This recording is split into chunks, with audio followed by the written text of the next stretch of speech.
Hörmətli müəllimlər, dəyərli valideynlər, əziz məktəb yoldaşlarım və gələcəyin işığı FM radiosunun hörmətli dinləyiciləri. Bugün efirdə səslənən bu veriliş Azərbaycan ədəbi, ictimai fikrin formalaşmasında mühüm rol oynamış bir şəxsiyyətin xatirəsinə və yaradıcılığına ehtiramın ifadəsidir.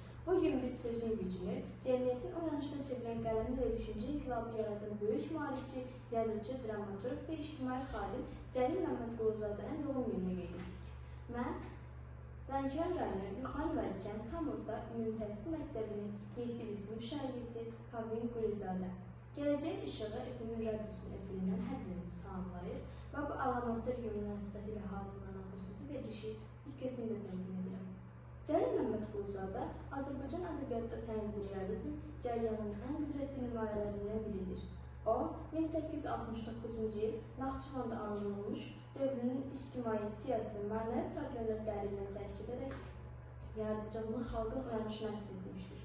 Onun əsərləri sadəcə bədii nümunələr deyil, eyni zamanda ictimai şüurun formalaşmasına xidmət edən ideoloji məddələrdir. Cəlil Məmmədquluzadə yaradıcılığının əsas xüsusiyyəti sosial ədalətsizliyi, mövhumatlarca həlatə və ikiyüzlüyə qarşı kəskin mövqedə dayanmasıdır. O, Ölülər, Poçt qutusu, Danabaş kəndinin əhvalatları, Usta Zeynəl kimi əsərlərində cəmiyyətin mənəvi xəstəliklərini açıq şəkildə ifşa etmiş, oxucunu düşünməyə, nəticə çıxarmağa vadar etmişdir. Bu əsərlərdə satira yalnız bir şüur yaratmaq vasitəsi deyil, islah etmə alətidir. Xüsusilə Ölülər dramı, Azərbaycan dramaturgiyasının yeni mərhələnin əsasını qoymuşdur. Bu əsərdə yazıcı cəmiyyətin ruhan ölü vəziyyətini, düşüncə iticini və sosial fəsiliyin rəmzi obrazı vasitəsilə təqdim etmişdir. Əsərin ideya yükü bugün də aktuallığını qurur və müasir oxucu üçün dərin mənalar daşıyır. Cəlil Məmmədquluzadə ictimai molla fəaliyyətində Molla Nəsrəddin jurnalının xüsusi yeri vardır. Bu jurnal təkcə mətbuat orqanı deyil, ideya məktəbidir. Molla Nəsrəddin vasitəsilə yazıcı cəmiyyətdə mövcud olan nöqsanları cəsarətlə tənqid etmiş, xalqı elmə, tərəqqiyə, azad düşüncəyə səsləmişdir. Jurnalın dili sadə, üslubu kəskin, təsiri isə son dərəcə güclü olmuşdur. Elmi ədəbiyyatlarda qeyd olunur ki, Cəlil Məmmədquluzadə milli mətbuatın demokratikləşməsində və ictimai rəyin formalaşmasında həlledici rol oynamışdır. Onun publisistik yazıları, maarifçilik ideyalarının geniş yayılmasına, milli özünüdək prosesinin sürətlənməsinə ciddi təsir göstərmişdir. Cəlil Məmmədquluzadə üçün yazıçılıq yalnız sənət məsələsi deyildir. Bu, vətəndaş mövqeyi, ictimai məsuliyyət və mənəvi burcudur. O, qələmini xalqdan ayırmamış, yazdıqlarını həyatın özündən almışdır. Bu səbəbdən onun əsərləri süni deyil, canlı və təsirlidir.